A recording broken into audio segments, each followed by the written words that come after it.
All right, here we are in a 2015 WRX. This was a standard limited model without the navigation. So we have the small connection here. I have the instructions for the ASWC-1, which is the steering wheel control unit from ASWC. They give you this harness and they ask you to tap into these wires. Now I noticed a lot of people are tapping into the wires from the back of the unit, which then could potentially clip and destroy the wiring itself. But because we have an aftermarket head unit, we have amplifiers underneath, we have some nice speakers going in. We don't use these wires here. These are the wires that would normally attach to the harness and feed the speaker lead line levels from the internal amplifier, but we're not going to use them, so might as well repurpose them to connect to the ASWC. So I'm going to pass this over to my daughter, who's going to. What I've done is this was actually just a turkey stringer, which I banged out a little. I don't know if you can see, but I flattened out the end. This is a very rigid metal. And in here, you'll see the actual pins in there. And then above them, there's a little flat spot. Now, that flat spot corresponds to this pin here.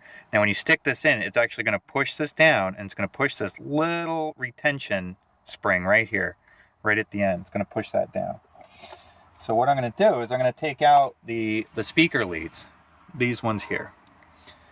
All right, so we have these. I've done the green ones, so now I'm going to do the white ones. Now you want to give it a little push in, so it kind of gives a little release. We're going to pop this right above that pin as far as we can, and that's just going to slide right out.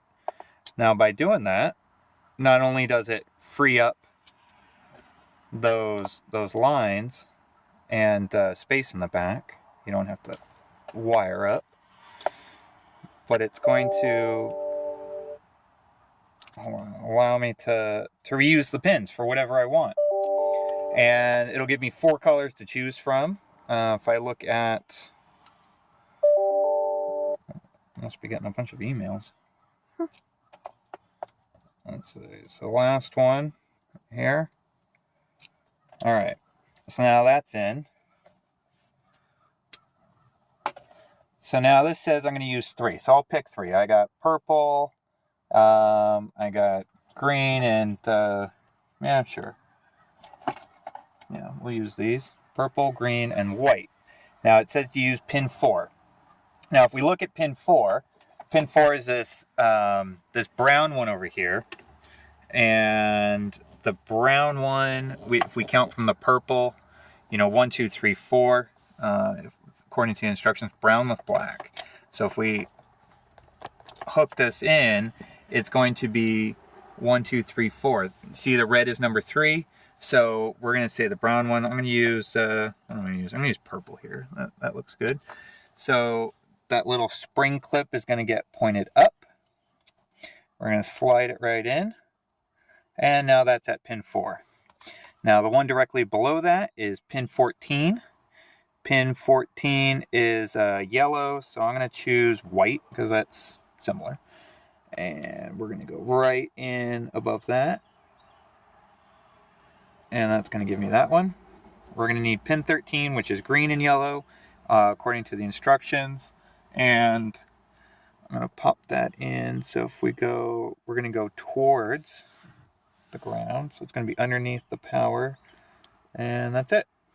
So now, when I connect the ASWC,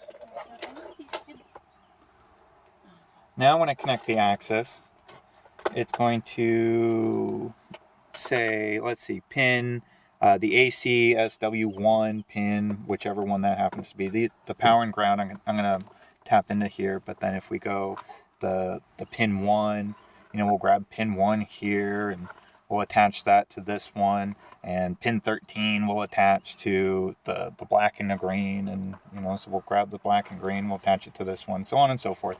So that will give you a nice harness. I'm not going to attach it now, So that way when you plug it in, you're not messing with the stock harness, and everything is connected. It's nice and tight. You don't have to cut this. You don't have to use quick connects. You just use the wires that you already have.